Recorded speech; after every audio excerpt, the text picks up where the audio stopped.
সবসময় এটা খুব সিম্পল ওয়ার্ড অ্যাকশন ভাবে হয়, to find out, to explore, to elucidate or two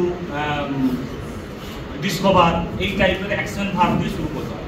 মানে আমি কি এক্সপ্লোর করতে চাইছি, কি এস্টাবলিশ করতে চাইছি, what I want to establish, what I want to, তুমি সাপোজ এখানে ধানের সাথে বৃষ্টিপাতের কি সম্পর্ক, so you want to establish the positive relation between paddy cultivation and rainfall, and the what are the X axis and what are the Y axis, কোনটা X অ্যাক্সিসের মধ্যে ধরবো পেডি কাল্টিভেশন নাকি রেনফল, সেটা তোমাকে মেনশন করতে হবে। তুমি এটার অ্যান্সার খুঁজে বের করার চেষ্টা করছো, তো এটা খুব ইম্পর্টেন্ট কি তুমি কি ধরনের অবজেক্টিভ তুমি মেনশন করছো। দেন মেথডস অফ ডেটা কালেকশন, এটা খুব important. Methods of data collection এটা হচ্ছে একটা, আমরা জানি আমাদের এটা গ্র্যাজুয়েশন থেকে এখন ঢুকে গেছে। মেথডস অফ ডেটা কালেকশনে primary sources, secondary sources. Secondary sources হচ্ছে যেগুলো ডকুমেন্টেশন, যেগুলো শিডিউল করে আমরা কোনো অফিসে যাবো, আগের দিন বলে দিলাম এখানে এই ডেটাগুলো লাগবে স্যার, আমি যাবো, আমি I want to collect this data, so you just inform to the officers and then you got all information from the office. So this is called scheduled secondary information, যেগুলো অলরেডি আছে but unpublished. And primary হচ্ছে যেগুলো তুমি তিনটে পদ্ধতিতে করো, একটা হচ্ছে অবজারভেশন, ইন্টারভিউ আর কোশ্চেনিয়ার। যখন তুমি রিসার্চ করতে যাও তার আগে তুমি কি করো, একটা কোশ্চেনিয়ার প্রিপারেশন করে নিয়ে যাও। যদি প্রিপারেশন না থাকে, যেটাকে আমরা বলি গ্র্যাজুয়েট মানে রিসার্চের ভাষায় pre field study, it's not it, pre field study. And the next one is field study, মানে যেদিন আমরা রিসার্চ করতে যাচ্ছি, যখন যাচ্ছি, and then post field study. এই তিনটে পার্ট তো রিসার্চে। The first part is pre field study, you have to be prepare before completed your PhD research, you have to be completed a research questionnaire. সেখানে কি ধরনের question থাকে তোমরা জানো, ক্লোজ ইন্ডেড আর ওপেন ইন্ডেড বেশিরভাগই question থাকে। Primary ইনফরমেশনগুলো বাদ দিয়ে ক্লোজ ইন্ডেড। ক্লোজ ইন্ডেড মানে যেখানে 3-4টে অপশন থাকবে, হ্যাঁ না কম বেশি, এই ধরনের information.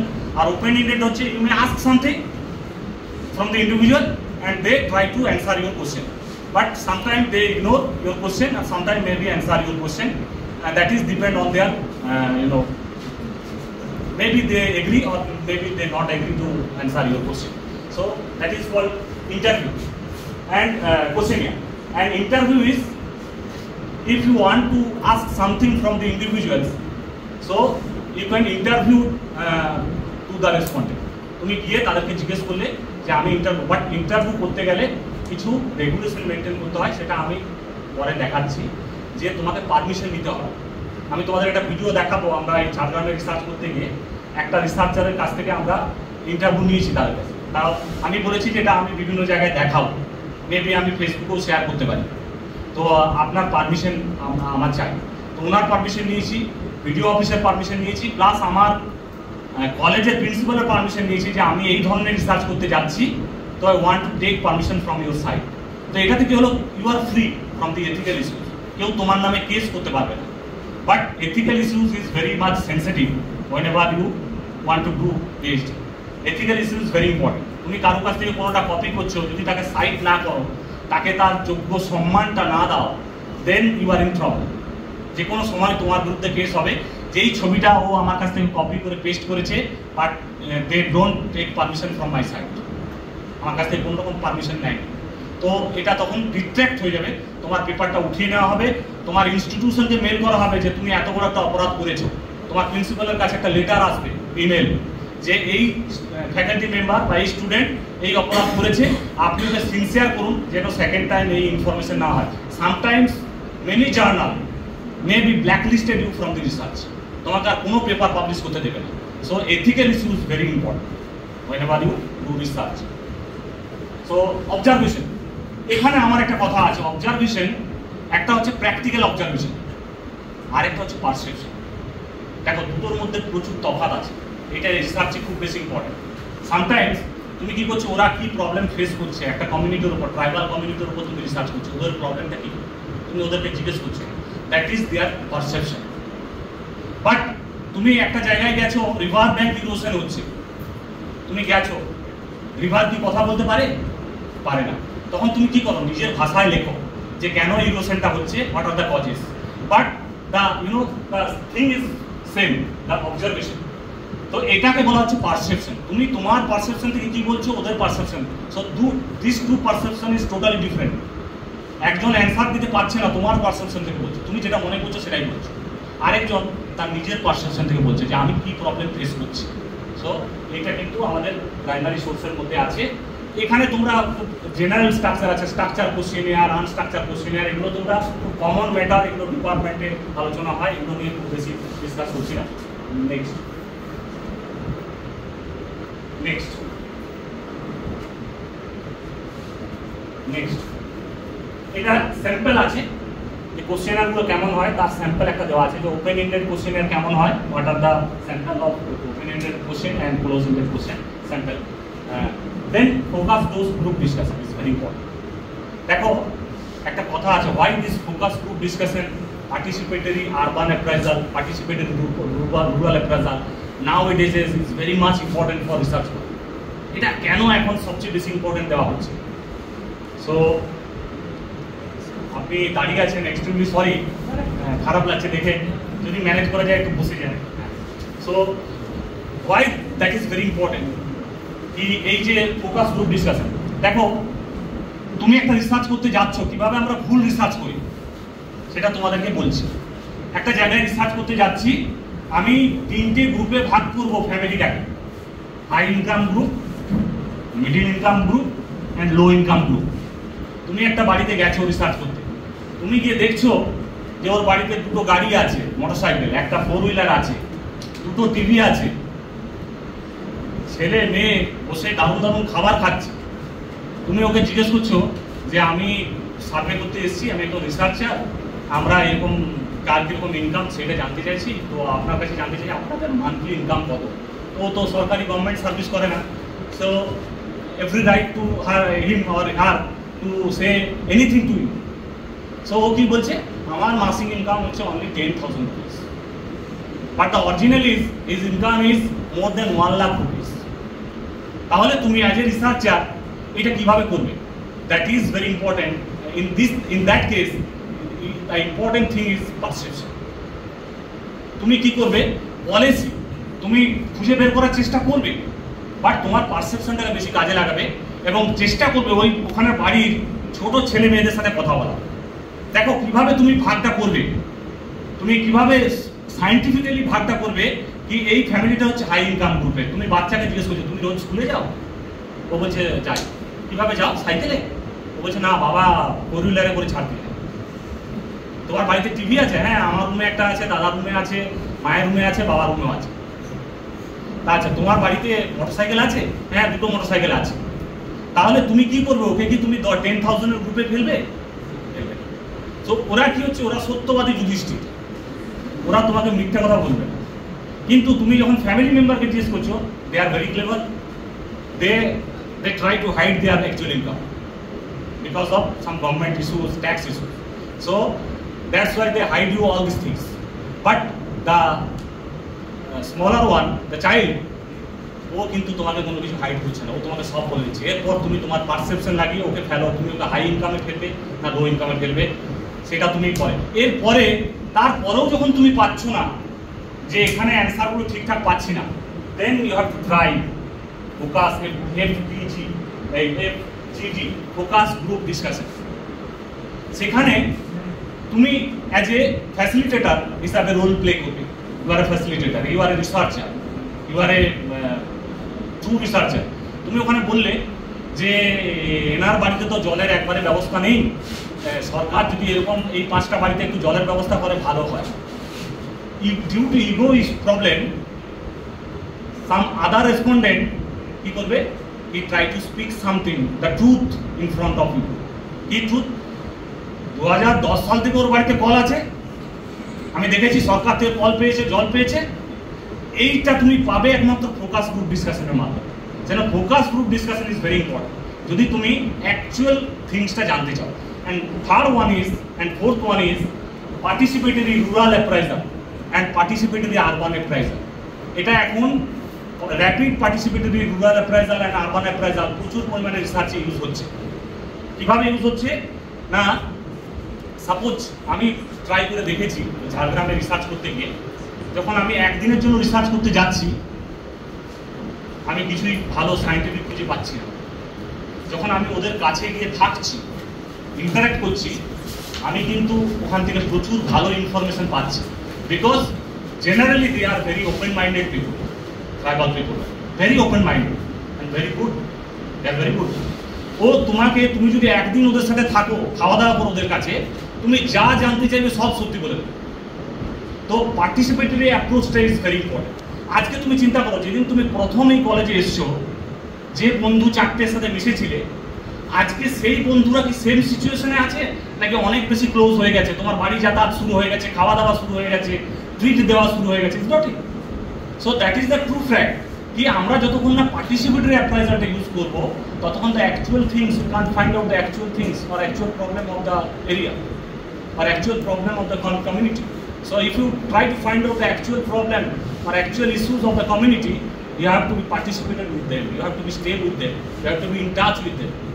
Sometimes it may be very difficult for you যাওয়া, ওখানে থাকা, তাদের সাথে কথা বলা, because there is some limitation.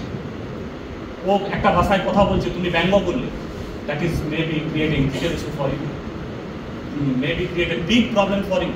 তুমি একটা ও কথা বলছে, তুমি বুঝতে পারলে না, হেসে দিলে, ও রেগে গেল, ওরা ভীষণ সেন্সিটিভ, তো রেগে গেল, তোমার বিগ প্রবলেম স্টার্ট হয়ে যাবে, অনেক বড় প্রবলেম ফেস করতে পারো। মেবি তুমি রিসার্চ কমপ্লিট করতে নাও পারো, মেবি তোমার জেলও হতে পারে, কারণ দে আর ভেরি সেন্সিটিভ। ওদের ল্যান্ড অ্যাকুইজিশন, ওদের যে ক্ষমতা, ওদের যে রেগুলেশন ওদের জন্য টোটালি ডিফারেন্ট। সো পার্টিসিপেটের অ্যাপ্রাইজার শুধু এটা বলছি না যে ট্রাইবাল পিপুলদের কাছে গিয়ে, যে কোনো জায়গায় গিয়ে, যে you are try to do research in urban areas, urban পার্টিসিপেটের অ্যাপ্রাইজার। তুমি কমিউনিটির সাথে গিয়ে মেশো, তুমি ওখানে বিডিও অফিসে থাকো, ওদের সাথে কথা বলো, কি প্রবলেম হচ্ছে waste management, what are the problems of waste management, what are the problem of water scarcity in urban areas, what are the problem of water lagging, stagnant problems, urban floods, এগুলো কি হচ্ছে, ওখানে থাকতে হবে।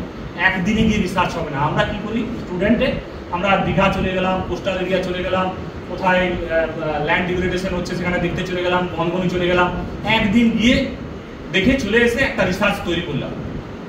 YONO, I bound to say that sometimes it's a fake research.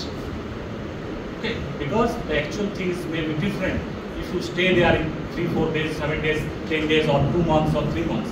The actual things may be different, the actual scenario may be different. So that is very important. Next, this is participating rural advisor.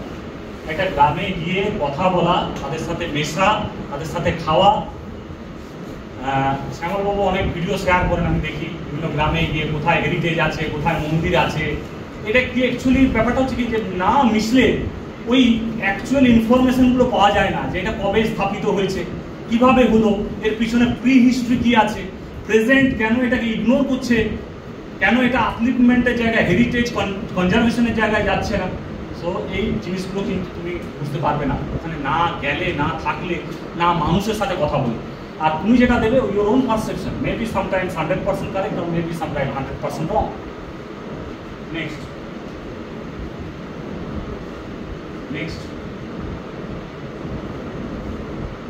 Topic selection. দেন আমরা রিসার্চের দিকে চলে আসছি, যে এবার paper কীভাবে লিখবো, পাবলিকেশন কীভাবে করবো। Topic selection is very important.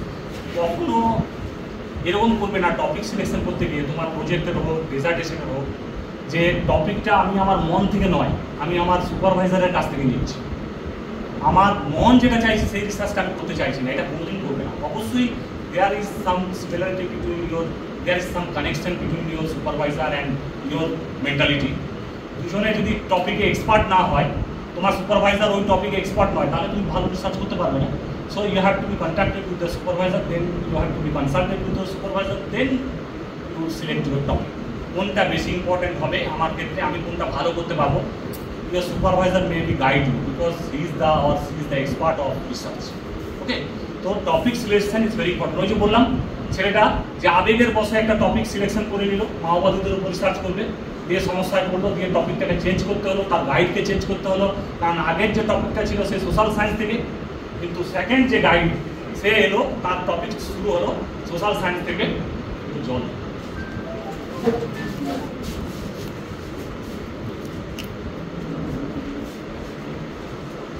Recommendation and conclusion. So this is the vital part of your research. These parts are vital part of your research. So that important is your topic selection. If your topic selection is good, then you can easily complete your research. If your topic selection is difficult, then you maybe face some difficulties to complete your research. Okay. Next.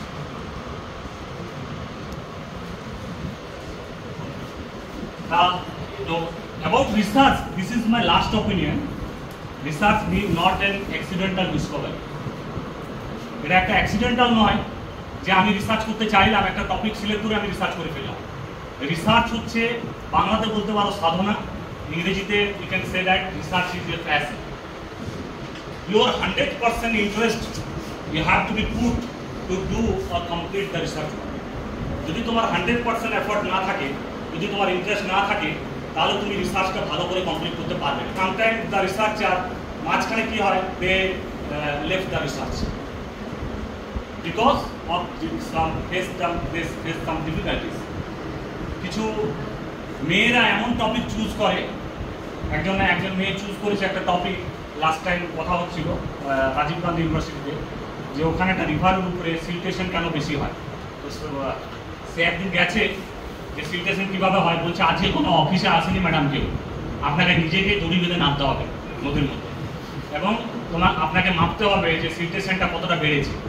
So একটা মেয়ের পক্ষে এটা খুবই difficult situation, that is very difficult situation for a women or a girl to complete the research, this type of research, okay, facing this type of difficulties. So sometimes আমি এটা কোনো gender discrimination করছি না, but sometimes কিছু জিনিস আছে যেগুলো maybe একটা হেলথ ইস্যুর উপরে একটা রিসার্চ করছে একটা ছেলে, কত সেন্সিটিভ হবে, বাঁকুড়ায় হেলথ ইস্যুর উপর সেন্সিটিভ করছে, কেন তাদের শারীরিক কী কী প্রবলেম দেখা দেয়। তো সেটার উপরে একটা ছেলে যদি রিসার্চ করে, you can realize what type of problem they have to face to complete the research work. So এটা very important কি তুমি রিসার্চ টপিকটা কি চুজ করছো। So research is not an accidental discovery. এটা হঠাৎ করে হয়ে যাবে না, এটার জন্য তোমাদের সময় নিতে হবে। এবার আসছি যে এবার তুমি কিভাবে রিসার্চটা করবে, কিভাবে পাবলিকেশন করবে। তো রিসার্চ পাবলিকেশন করতে গেলে তোমাকে ফার্স্ট অফ অল তোমাকে একটা জিনিস মনে রাখতে হবে।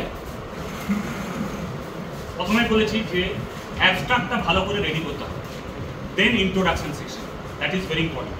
দেন according to your abstract you have to be select your journal, best journal. তোমার অ্যাবস্ট্রাক্টের উপর বেস করে তোমাকে জার্নাল সিলেক্ট করতে হবে যে আমার এই টপিক, আমি কী ধরনের জার্নাল আমি সিলেক্ট করতে পারি আমার রিসার্চের জন্য। এরপর তুমি অ্যাবস্ট্রাক্ট লেখা স্টার্ট করলে, এবার অ্যাবস্ট্রাক্টে কোন কোন জিনিসগুলো থাকবে, that is which are the important points of abstract. So সেটা আমি দেখাবো তোমাকে একটু পরেরটা। নেক্সট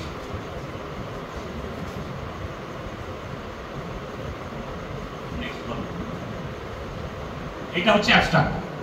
অ্যাবস্ট্রাক্টের টপিকটা কি, এটা আমরা একটা জার্নালের একটা কনফারেন্সে, ইন্টারন্যাশনাল কনফারেন্সে সাবমিট করেছিলাম। যে এটা যদি তোমাদেরকে অ্যাকচুয়ালি যদি এটা একটা ওয়ার্কশপ হতো খুব ভালো হতো, আর রিয়েলাইজ করতে পারতে যে এটা একটা 250 ওয়ার্ডের abstract, this is the 250 word abstract, okay. তো এই অ্যাবস্ট্রাক্টের মধ্যে what are the points you have to be cover in this abstract. যদি এটা প্রিন্ট আউট করে পড়ো, যদি আমি বলি তোমাদেরকে যে এই অ্যাবস্ট্রাক্ট থেকে 5টা পয়েন্ট বের করো, এই অ্যাবস্ট্রাক্টের মধ্যেই আছে। What are the points?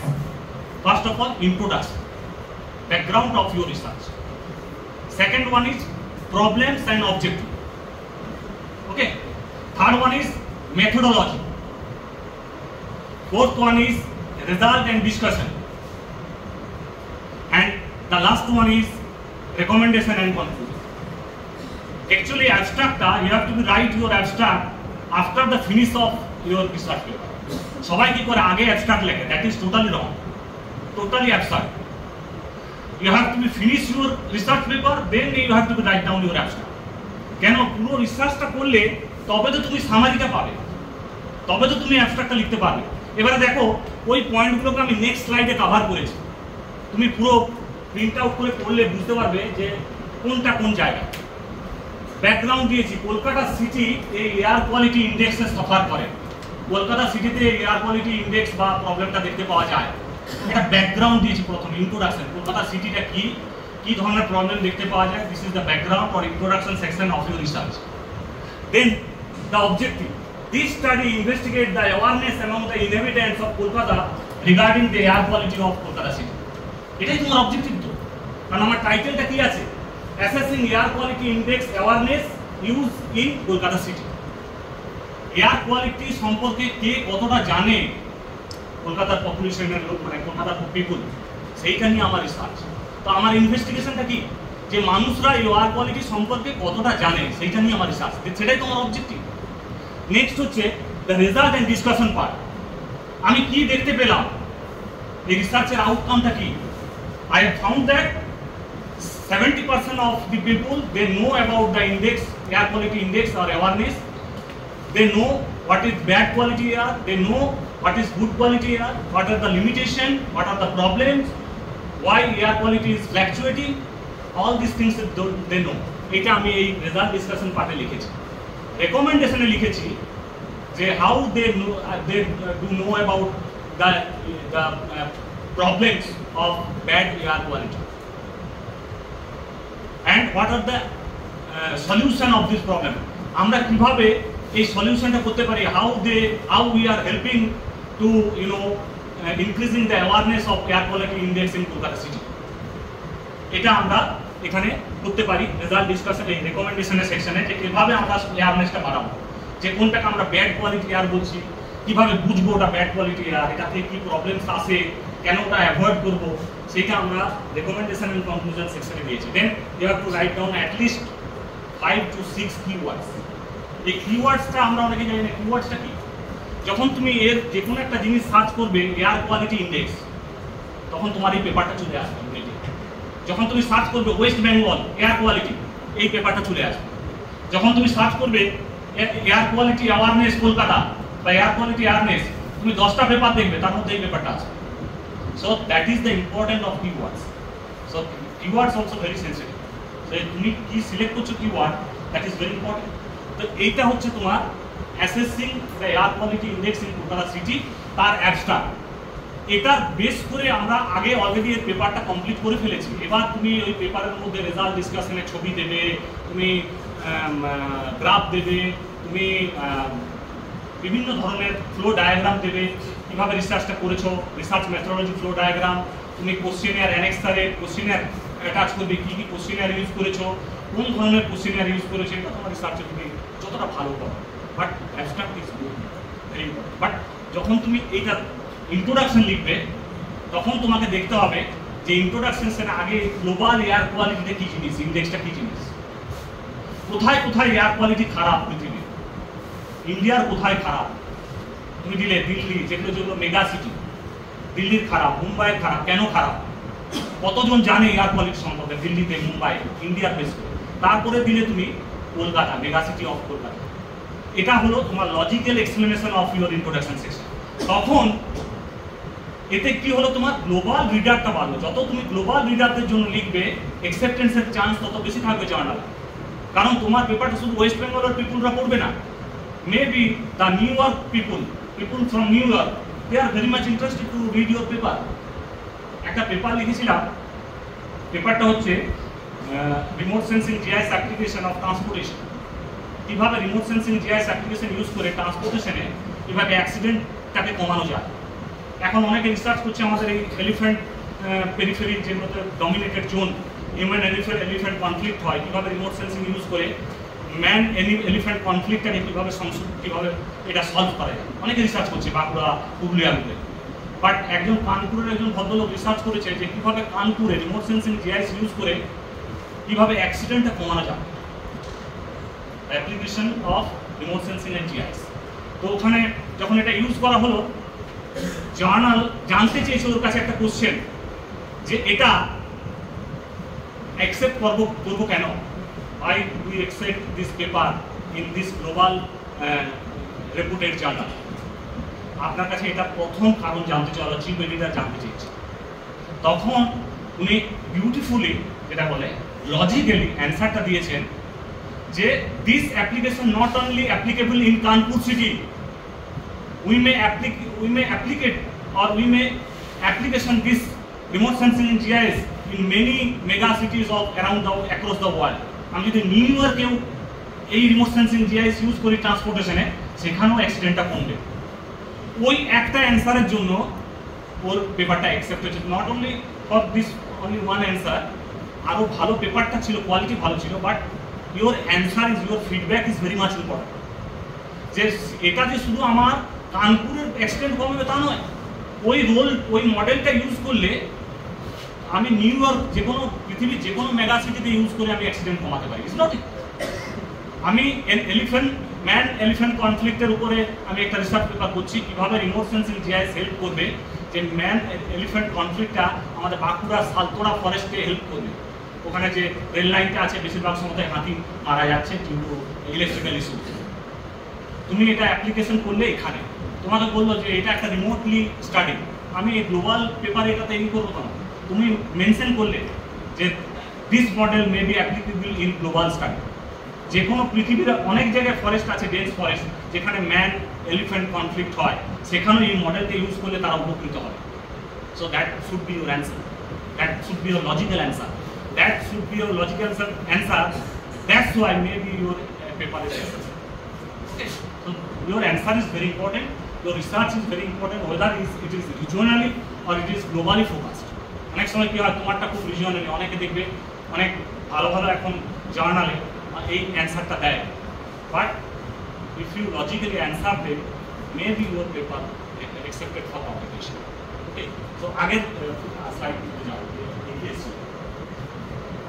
এখানে কিছু মোটিভেশনাল ওয়ার্ড যে আমি পেপার পাবলিশ করব কেন, why you do publish my paper, what are the importance of publishing paper, এটা আমার মাথার মধ্যে কাজ করতে হবে। দেখো আজকে এই যে ম্যান এলিফ্যান্ট কনফ্লিক্ট, এটার উপরে তুমি রিসার্চ পেপার করছো, পাবলিশ করছো, লোক জানতে পারছে যে এই মেথডটা ইউজ করলে রিসার্চ পেপারটা এই আর হাতিগুলো ওই সেক্টরে মারা যাবে না। এটা কি উপকার হচ্ছে না গ্লোবালি? তুমি উপকার করছো। সো এই মোটিভেশনটা কাজ করবে যে আমার রিসার্চটা মেবি পলিসি মেকাররা নিয়ে রিসার্চ আউটকামগুলোকে নিয়ে একটা ভালো কিছু একটা আউটকাম বেরোবে এবং সেখান থেকে অনেক কিছু উপকার হবে। আজকে দেখবে বিভিন্ন বই, বিভিন্ন জার্নাল পেপার, পলিসি ডকুমেন্টসে তোমার পেপার সাইট হচ্ছে। আইপিসিসি, আমাদের অনেক বই আইপিসিসি যেগুলো ক্লাইমেট প্রোটোকল যেগুলো বেরোয়, সেখানে আমাদের পেপারে জায়গা স্থান পাচ্ছে যে বাংলাদেশে এই প্রবলেমটা ফ্লাড ইস্যু হচ্ছে ডিউ টু ক্লাইমেট চেঞ্জ, এটাকে এইভাবে সলভ করা যাবে। তাহলে কেন হচ্ছে? পেপারগুলো পাবলিশ হচ্ছে, কোথাও হচ্ছে এই সলভগুলো কোথা থেকে হচ্ছে? আজকে যত কিছু প্রবলেম হচ্ছে, গ্রাউন্ড ওয়াটার প্রবলেম হচ্ছে, সলভ হচ্ছে, আরবানাইজেশনের প্রবলেম হচ্ছে, সলভ হচ্ছে, কোথা থেকে হচ্ছে? Due to the researcher, due to the policy maker, due to the scientist. যে শুধু মাত্র রিসার্চের কথা বলবো না, বিভিন্ন সায়েন্টিস্টরা বিভিন্ন মডেল ইউজ করছেন যে কীভাবে জলটাকে পরিশ্রুত করা যাবে, কীভাবে জলটাকে একটা ভালোভাবে ইউজ করা যাবে। আজকে সৌদি আরব গেছিলাম, সৌদি আরবে নর্দমার জল 10 টাইম ফিল্টার করে সেটাকে চাষের কাজে ইউজ করা হচ্ছে। দেখো এগুলো নেটে ভালো জিনিসগুলো। আজকে দেখো চায়নাতে, why they are first from us, why they are too much good position from us. পুকুরের মধ্যে একটা জালের মতো করেছে, একটা সিমেন্টিং স্তর করেছে, একটা সেই আমরা যেগুলোতে পোরোসিটি থাকে সেরকম স্তর করেছে, তার উপরে টবের মতো করেছে, সেই পুকুরের জলটা যাচ্ছে উপরে এবং সেখানে ধান চাষ হচ্ছে। কত ভালো আইডিয়াস এগুলো তৈরি হচ্ছে। এগুলো কোথা থেকে আসছে? এগুলো রিসার্চ থেকে আসছে। তো এই জন্য আমাদেরকে পাবলিশ করতে হবে যে আমরা যদি সমাজে, সোসাইটির জন্য, মানুষের জন্য কিছু ভালো করতে চাই, তাহলে আমাদেরকে পাবলিশ করতে হবে। এটা আমার মোটিভেশন। এই জন্য আমরা রিসার্চ পেপার পাবলিশ করবো, থিসিস পাবলিশ করবো, রিসার্চ করবো। নেক্সট, এবার এফেক্টিভ কমিউনিকেশন হতে হবে। তোমার পেপারটা পড়ে যদি কেউ বুঝতে না পারে, তাহলে তোমার সেটা ফল্ট, রিডারের ফল্ট। তোমাকে এমনভাবে রিসার্চ পেপারটা লিখতে হবে সবাই যেন তার জন্য রিডিবিলিটিতে থাকে, সবাই যেন ইজিলি কমিউনিকেট করতে পারে পেপারটা পড়ে, যেন রিয়েলাইজ করতে পারে what do you want to find out from this research, what do you realize, what are the outcome of this research. So এটা তোমাকে কিন্তু দেখতে হবে যখন তুমি রিসার্চ পেপারটা লিখবে। এখানে একটা দেখো, এখানে কিছু মোটিভেশনাল ওয়ার্ড, এটা মোস্ট ইম্পর্টেন্ট। আমাদের টিচারদের একটা সমস্যা কি জানো, এখন স্টুডেন্টদের কি সমস্যা জানো? Why they are always involved in with social medias like Facebook, WhatsApp, because of the lack of motivation. আমাদের যদি 45 মিনিটসের যদি একটা 1 ঘন্টা ক্লাস হয়, আমি প্রত্যেকটা টিচারকে রিকোয়েস্ট করবো অ্যাজ এ রিসার্চার 15 মিনিটস শুধু মোটিভেশনের class. Motivation, you are a motivator. সবচেয়ে বড় দার্শনিক কারা, ফিলোজফার কারা? টিচার। নীল বিদ্রোহ হয়েছিল কাদের জন্য হয়েছিল? ফিলোজফারদের জন্য। ফিলোজফার একটা সাধারণ মানুষ, একটা ট্রাইবাল একটা পিপুল, তারা বিদ্রোহ করছে। তারা কি জানে বিদ্রোহ? রিভলিউশন। কি জানে রিভলিউশনের? আজ 1899 আমি জানি না আমি সালটা ভুল বলছি কিনা, আমার মনে আছে, আমার যদিও হিস্ট্রি ছিল না, ফরাসি বিপ্লব হয়েছিল। সেখানে ফিলোজফাররা বলেছিল যে যারা যাজক সম্প্রদায় তারা হচ্ছে রক্ত লুলুক নেকড়ে বাঘ। তোমরা ইনকাম করছো, তোমরা কষ্টে রোজগার করছো, তোমাদের কাছ থেকে শুষে নিচ্ছে টাকাগুলো। এইটা তাদের মোটিভেশন তৈরি করেছিল। They fighting for their rupees, fighting for their existence. বিপ্লব হয়েছিল যার নাম হয়েছিল ফরাসি বিপ্লব, সবচেয়ে বড় বিপ্লব এখন পর্যন্ত ইতিহাসে। আমি যতটুকু পড়েছি সেটার থেকে বলছি। But who are the motivator for this French revolution? The teacher. মন্তেয়ার, আরেকটি নামগুলো ভলতেয়ার, মন্তেস্কু, এদের নামগুলো ঠিক বলছি আমি? এরা এরা এরা ফিলোজফার, রুসো, এরা মোটিভেটার, এরা টিচার, এরা মোটিভেট করেছে যে তোমাদেরকে বিদ্রোহ করতে হবে। So teacher R the motivator, supervisor R the motivator. যদি মোটিভেশন না থাকে স্টুডেন্টরা কোনোদিন ভালো আউটকাম করতে পারবে না। তো 15 মিনিটস মোটিভেশন দরকার, তাদেরকে মোটিভেট করতে হবে। তুমি পড়তে কেন এসছো? You are solely responsible for your family. তোমার জন্য একটা ফ্যামিলি তাকিয়ে আছে। তোমার ফ্যামিলি ভাবছো তুমি পড়াশোনা করছো, তুমি ক্লাস না করে গাছের তলার নিচে বসে ফেসবুক ঘাঁটছো। কিন্তু তুমি কোনোদিন একবারও ভেবে দেখেছো what are the expectation from your family? একদম রিয়েলাইজ করেছো যে ওরা ভাবছে যে আমি কত কষ্টে সকালবেলায়, মা ভাবছে রান্না করে ছেলেটাকে পাঠালাম, সে পড়াশোনা করবে, কিছু ভবিষ্যতে ইনকাম করবে। তো তুমি টাইমটাকে কীভাবে ওয়েস্ট করছো? এবার তো মোটিভেশন, টিচাররা সেই মোটিভেশনটা আনতে হবে স্টুডেন্টদের। শোনো, একটা 6-এর ছেলে একটা অদ্ভুত গল্প বিএড পড়তে গিয়ে জানতে পেরেছিলাম। সে রোজ একটা টিচার আসার সময়তেই দেওয়ালে বাথরুম করতে যায়। জানো ওর কারণটা কি? She or he maybe need attention from the teacher. ওই টিচারটা কোনোদিন ওর সাথে কথা বলতো না, পিছনের বেঞ্চে বসতো। বাট যখন থেকে ও দেওয়ালে বাথরুম করা শুরু করলো, ওই টিচারটা রোজ ওকে বলে, তুই বাথরুম করছিস কেন? বাট ওটাই ওর ভালো লাগতো যে ওই টিচারটা ওর নামটা জেনে গেছে, ওর মাথায় হাত দিয়ে কথা বলে ওকে বোঝাচ্ছে। তো এইগুলো উঠে গেছে এখন। উনি আইআইটির প্রফেসর একটা লেকচার দিয়েছিল আমার কলেজে, why touch is important, why motivation is important, why is this danda is important. এটার নাম দণ্ড কেন হয়েছে? Why touch is important, that is create a positive reinforcement for you. একটা স্টুডেন্টকে তুমি যদি কোনোদিন ক্লাস 2-4-এ পড়ে, তুমি একটা স্টুডেন্টকে পড়াচ্ছ টিউশন, একদিন পড়িয়ে দেখো, তুমি একদিন ওর মাথায় হাত বুলিয়ে ওকে বলো নাম না উচ্চারণ করে, নাম বলতে নেই কারণ, দারুণ করেছো তুমি, মাথায় হাত বুলিয়ে বলো। তার পরের দিন ও তোমার জন্য কিডনিও দেবে, তোমার কাছে চলে আসবে, তুমি যেটা বলবে সেটাই শুনবে। এটা হচ্ছে পজিটিভ রিইনফোর্সমেন্ট। একটা স্টুডেন্টের কাছে কি বলতো, আমরা পিএইচডি করছি, আমি একটা অ্যাওয়ার্ড পাচ্ছি, আমার গলায় পদক ঝুলানো হচ্ছে, বাট একটা স্টুডেন্ট কি পায় টিচারের কাছ থেকে? কি সার্টিফিকেট? বড় সার্টিফিকেট, সাবাস। এই কথাগুলো এখন উঠে গেছে। ভেরি গুড, দারুণ বলেছো। এইটা তাদের কাছে একটা গোল্ড মেডেলের সমান। একটা স্টুডেন্টকে যদি তুমি বলে দিই সেই 3টে ওয়ার্ড, সারা রাত্রি সে ঘুমাবে না। ফরগেটিং পড়েছো? ইংরেজিতে পড়বে যে একজন ক্রিকেটার যদি ভালো পারফরমেন্স করে তাহলে সে সারাদিন ঘুমায় না, সে ভাবে কোন শটটা কিভাবে মেরেছে, সেইটা নিয়ে ভাবতে থাকে। এই জন্য ট্রেনে বাসে সব জুতো ব্যাগ সব ভুলে যায়।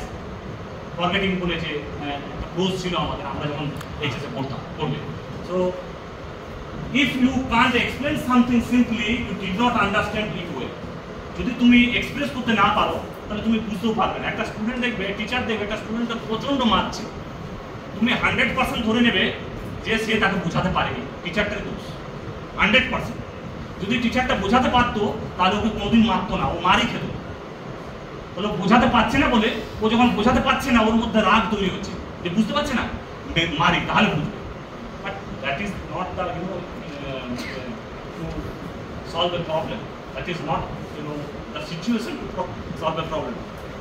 Right to express not Impress. অনেকে কি করে, আমি একটা দারুণ ওয়ার্ড লিখি, অনেকের ধারণা থাকে দেখো তুই একটা আমাকে 5 লাইন এমন লিখে দে তো, আমি আজকে একে কিছু বলবো বলার আছে, আমার 5 লাইন লিখে দে, আমি ভাষণ দেবো। কিন্তু সেটাতে এমন ওয়ার্ড দেওয়া আছে যারা রিডার কিছু বুঝতেই পারলো না। লাস্টে তুমি কি করলে, এমন ওয়ার্ড কিছু বললে হাততালি পেলো, প্রচুর হাততালি পেলো, তুমি ভাবলে দারুণ বলেছিল। পরে জিজ্ঞেস করলে এই আমার কেমন লেগেছে কথাগুলো, তখন সে হয়তো বললো স্যার বুঝতে পারি, বুঝিয়ে বলুন তো কী বলছিলেন।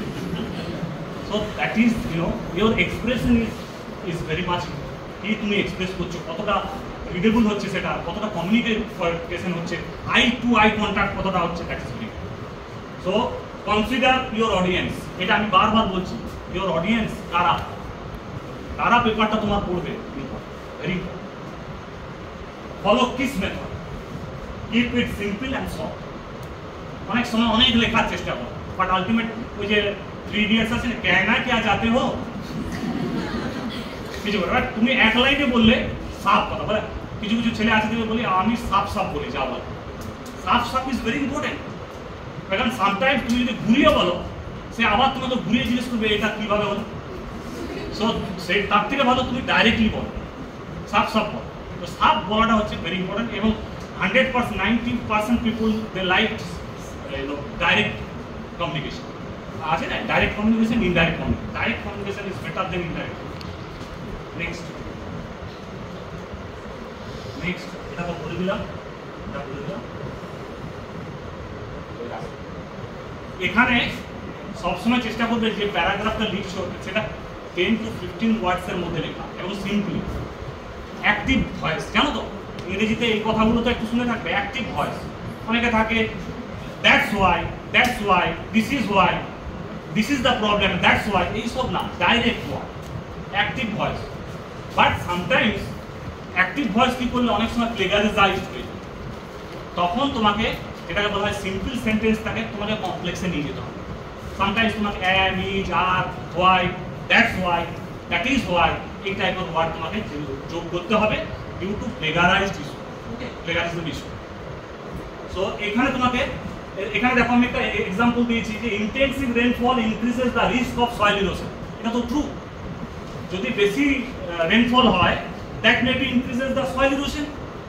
বাট প্যাসিভে লিখতে হলে the risk of soil is increases by intensive, the risk of soil erosion, এটা আমি মিস্টেক করেছি লেখাটা, the risk of soil erosion is increases by intensive rainfall. কোনটা শুনতে বেশি ভালো লাগে? ফার্স্টেরটা, অ্যাক্টিভ। তাহলে active voice is very important. যখন তুমি লিখবে তো লেখার সময় দেখবে ঘুরিয়ে লেখার দরকার নেই। রিডাররা সবসময় চায় তুমি ডাইরেক্ট কি বলছো বলতে চাও, ও ঘুরিয়ে পড়তে ভালোবাসে না। So next, logical flow of ideas. ওই যে বললাম যে একটা থেকে আরেকটা কানেকশন যেন থাকে প্যারাগ্রাফ। তুমি প্রথমে বললে যে এই এই ইস্যুস এই গ্রামগুলোতে দেখা যায়, তারপরে হঠাৎ তুমি চলে গেলে যে কেন ওরা জলের সমস্যায় ভুগছে, এরকম যাওয়া যাবে না রিসার্চ করে।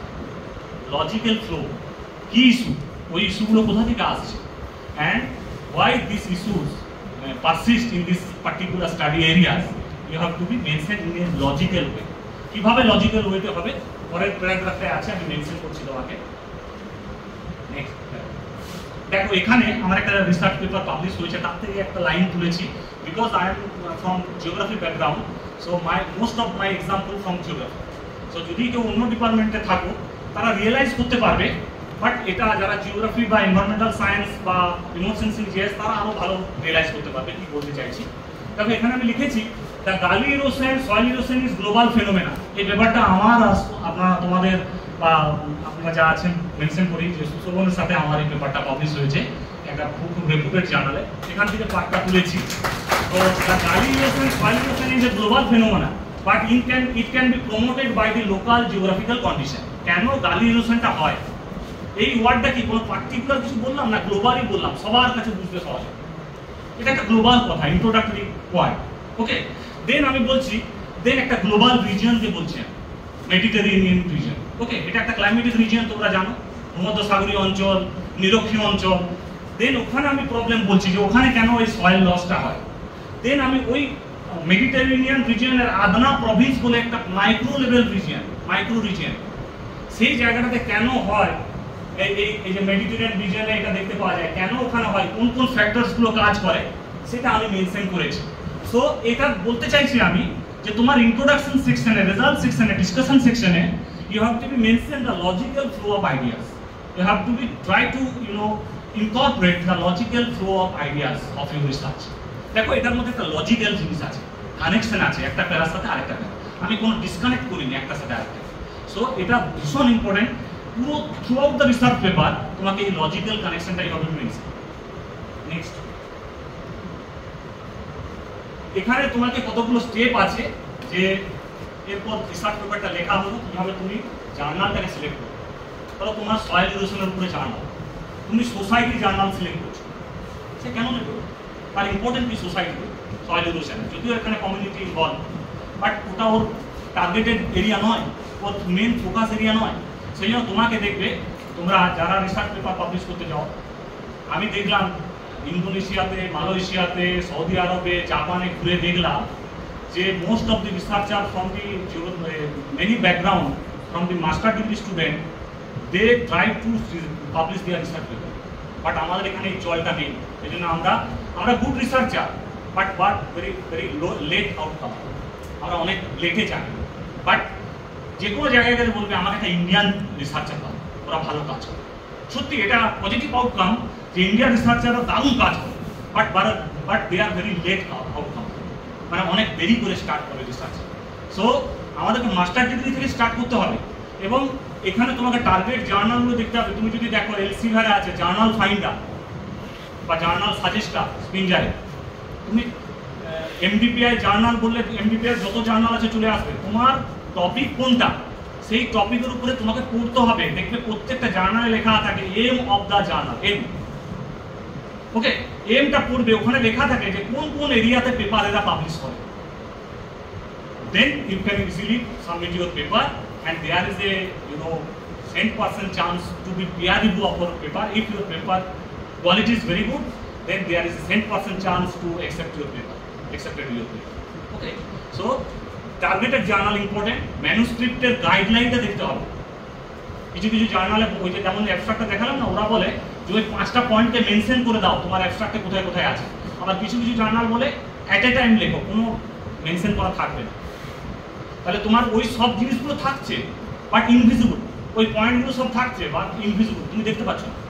তো ওখানে তুমি সেইভাবে গাইডলাইনটা তোমাকে কি রেফারেন্স ইউজ করতে হয়, ছবি কটা ইউজ করতে হবে, কত ওয়ার্ডের মধ্যে লিখতে হবে, এই গাইডলাইনগুলো মেনটেন করলে না তুমি 10,000 ওয়ার্ডের একটা জার্নাল পেপার লিখে জিও জার্নালে দিয়ে দিলে, তার লিমিটেশন হচ্ছে 6,000 ওয়ার্ড সাপোজ, ওটা অনেক বেশি, মোর দেন 20,000, তুমি দিয়ে দিলে 50,000 একটা পেপার। ওরা কি করলো, সঙ্গে সঙ্গে ডেস্ক রিজেকশন করলো যে এই পেপারটা আমরা নিতে পারবো না, because this paper is out of scope বা out of limitation of word, exceed the limitation of the word. তোমাকে বললো তোমার পেপারটা ডেস্ক রিজেকশন হয়ে গেলো, তুমি এত ভালো করে লিখলে, 2 ঘন্টা ধরে সাবমিশন করলে, paper reject. So guideline also very important. First of all your targeted journal, second one is the guideline of the journal. Second, next slide. এরপর জার্নাল এডিটররা কি চায় তোমার পেপারটা থেকে, মেইনলি দুটো জিনিস, অন্য কিছু ওর এক্সপেকটেশন তোমার কাছ থেকে নেই। একটা হচ্ছে why people they are interested to read your paper, এক নম্বর, and what are the novelty of your paper, এই দুটো জিনিস চায়, আর অন্য কিচ্ছু না। why people they are very much interested to read your paper, কারণ ওদের সাইটেশন চায়, ওরা কিন্তু বিজনেস, ওদের জার্নাল পেপারটা যত ভালো পেপার পাবলিশড হবে, যত ভালো রিডাররা পড়বে, যত বেশি রিডাররা পড়বে, যত বেশি সাইটেশন হবে, তত তারা ইন্টারেস্টেড হবে যে তোমার এই ধরনের পেপারকে অ্যাকসেপ্ট করে। সেজন্য তোমার কাছ থেকে চাইছি কি নোভেলটি, why your paper is novel। এই যে বললাম না যে একটা দারুণ মেথড আবিষ্কার করেছে, যে মেথডটাতে অ্যাক্সিডেন্ট একবার হবেই না, তাহলে এটা কি নোভেল নয়? এটা novel ideas, very unique ideas. What are the uniqueness? তোমাকে কেউ জিজ্ঞেস করলো, তুমি একটা কোনো দোকানে গেছো, বিক্রি করছো, তো অনেকে অনেক রকম জিনিস রেখেছে, একই রকম জিনিসও আছে, সবাই জিজ্ঞেস করছে আমি তোমার শাড়িটাই কিনবো কেন? তখন একজন ঢাকার যে বিক্রি করতে এসছে ঢাকায়, সে বলছে আমার শাড়িটা সবচেয়ে মসৃণ, সবচেয়ে ভালো কোয়ালিটি, এবং এই শাড়িটা আপনি পকেটে ভরে নিয়ে চলে যেতে পারেন। So that is the quality. তুমি কোয়ালিটিটাকে প্রায়োরিটি দেওয়ার পর তুমি ওই শাড়িটাই কিনছো। ওকে, সো কোয়ালিটি একটা ইম্পর্টেন্ট, নোভেলটি একটা important, uniqueness is very important. যদি তোমার পেপারের মধ্যে ইউনিকনেস না থাকে, your paper can not be consider for publication. Uniqueness is very important. And then why people want to read your paper, readability কতটা আছে তোমার, কত ভালো করে লিখেছো যে কোনো সমাজের কাছে দেখবে একটা শর্ট কমিউনিকেশনও 10,000 সাইটেশন হচ্ছে। শর্ট কমিউনিকেশন মানে 1 পেজের পেপার। বিভিন্ন ল্যান্ডসেটের জার্নাল, যেগুলো ল্যান্ডসেট হচ্ছে সবচেয়ে বিখ্যাত জার্নাল এলসেভিয়ার থেকে, সেখানে দেখবে একটা 1 পেজের পেপার যে এই ভাইরাসটাকে কীভাবে বন্ধ করা যাবে, একটা মেথড সে দিয়ে দিয়েছে যে করোনা ভাইরাসকে এইভাবে ইউজ করলে, এইভাবে অ্যান্টি ভেনাম ইউজ করলে বা এই ভ্যাকসিন ইউজ করলে করোনা ভাইরাস আর হবে না। এক কথার মধ্যে সে মেথডগুলোকে লিখে দিয়েছে। সেইটা প্রচুর অ্যাডপ্ট করছে, যে পেটেন্টগুলো যারা পায় এই ইউজ করছে, এবং সেইটা দেখা যাচ্ছে একটা পেপারই 10,000 20,000 সাইটেশন হচ্ছে। So your readability, paper readability and why people want to read your paper, that is very important. তুমি যখন লিখছো তোমাকে মনে রাখতে হবে যে আমি পেপারটা যেন সবাই পড়ে, ইচ্ছে যেন ভালো লেখা থাকে। এমন অনেক রিসার্চারদেরকে দেখেছি, অনেক কম বয়সী রিসার্চারদেরকে, বাট দে আর মানে research ideas is totally unique. আমি অনেককে দেখেছি। আমি একটা রিসার্চার আমাদের কলেজে পাশেই সুবর্ণরেখা নদী, সে রিসার্চ করেছে, এবং তারপরে আমরা রিসার্চ করতে যাই যে ভারতবর্ষের মধ্যে প্রথম তসরের শাড়ি তৈরি হয় উড়িষ্যার একটা মাকড়িয়া বলে একটা গ্রাম। তসরের শাড়ি, প্রথম তসরের শাড়ি। তোমরা জানো এটা কত ভাইটাল একটা মানে ইয়ে, যে now this tussar culture is bygones past, fade হয়ে গেছে, টোটালি নষ্ট হয়েছে। বেনারসি শাড়ি আর সেই রকম আছে, তোমরা জানো এত ইম্পর্টেন্স, ফেড হয়ে যাচ্ছে কালচারটা। But the heritage culture, but why this culture is faded now? Why the people, those who are very much involved in this culture, they are migrated from the study area? কেন তারা চলে যাচ্ছে দিল্লিতে জরির কাজ করতে? তো এটার উপর স্টাডি করছে যে changing nature of the community of tussar of cultivation, কেন তারা এটা ছেড়ে চলে যাচ্ছে। তারা সেখানে বিভিন্ন প্রমাণগুলো দেখাচ্ছে, গভর্নমেন্ট নেগলিজেন্সি, কাঁচামালের অভাব, যেটা র মেটেরিয়ালস, তারপরে ইনকাম হচ্ছে না। একটা শাড়ি তৈরি করতে 12 দিন লাগছে, কিন্তু তার জন্য মিডিলম্যানরা বেশি ইনকাম করছে, যে যারা তৈরি করছে টাকা পাচ্ছে। সো এই যে জিনিসগুলোকে তুলে ধরা না, এইরকম অনেক প্রবলেম আছে গ্রামে গঞ্জে, সেগুলোকে যদি তুমি তুলে ধরতে পারো, এটার আউটকাম একটা বড় জায়গায় তুমি ব্রডার রেসপেক্টে পপুলারিটি পাবে, অনেক বড় জায়গায় তুমি পপুলারিটি পাবে। নেক্সট, স্ট্রাকচার অ্যান্ড স্টাইল জার্নালের খুব ইম্পর্টেন্ট। যখন সাজাবে, যেমন টেবিলের কখনো এর যে টাইটেলটা কখনো টেবিলের নিচে দেওয়া যায়, টেবিলের উপরে। আবার ফিগারের টাইটেলটা 99% জার্নালে ফিগারের নিচে হয়। অনেকে লেখে স্টাডি এরিয়া ম্যাপ, জার্নাল এটা পছন্দ করে। The location map of the study area, ওরা জানতে চায় ডিটেলসে। তুমি একটু ভালো করে, রিডাররা ভালো করে বোঝাবে না। এখন এলসেভিয়ার স্টার্ট করেছে অল্টারনেটিভ টাইটেল। তুমি একটা টাইটেল দিচ্ছ, অন্ধ লোকরা সেই টাইটেলটা কিভাবে পড়বে?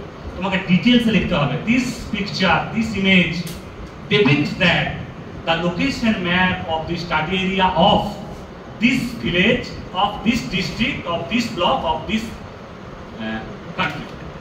তবে তারা ভালো করে জানতে পারবে যে কোথাকার ম্যাপ তৈরি করেছে। সো স্টাইল এবং তোমার যে এক্সপ্রেশনটা, এটা কিন্তু ভীষণ ইম্পর্টেন্ট জার্নালের ক্ষেত্রে। দেন নেক্সট,